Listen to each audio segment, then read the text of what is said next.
Hi friends, welcome back to my channel.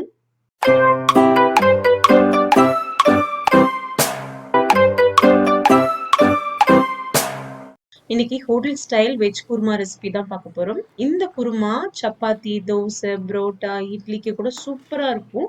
கண்டிப்பா try பண்ணி பாருங்க. வீட்லயே ரொம்ப டேஸ்டியான ஹோட்டல் ஸ்டைல் குருமா எப்படி செய்யறதுன்னு பார்க்கலாம். ஒரு குக்கர்ல 2 டேபிள் ஸ்பூன் எண்ணெய் சேர்த்திருக்கேன். 3 ஏலக்காய், 3 கிராம்பு, ஒரு துண்டு பட்டை, 1/2 டீஸ்பூன் சோம்பு சேர்த்து தாளிச்சுக்கலாம். ஒரு பெரிய வெங்காயம் பொடி பொடியா நறுக்கியிருக்கேன். கருவேப்பிலை, கொஞ்சம் உப்பு சேர்த்து நல்லா வதக்கி எடுத்துக்கோங்க.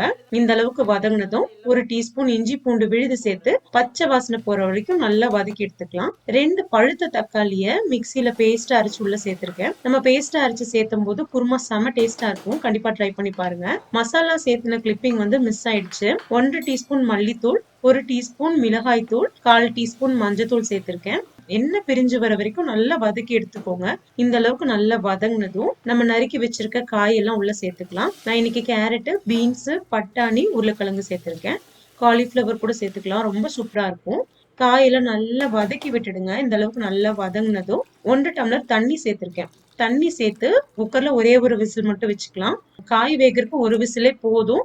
2-3 விசில் வச்சீங்கன்னா காய் அப்படியே கரைஞ்சு போற அளவுக்கு வெந்துடும். அந்த அளவுக்கு நமக்கு விசில் தேவை கிடையாது. விசில் வந்ததும் ஒரு மசாலா ரெடி பண்ணிடலாம்.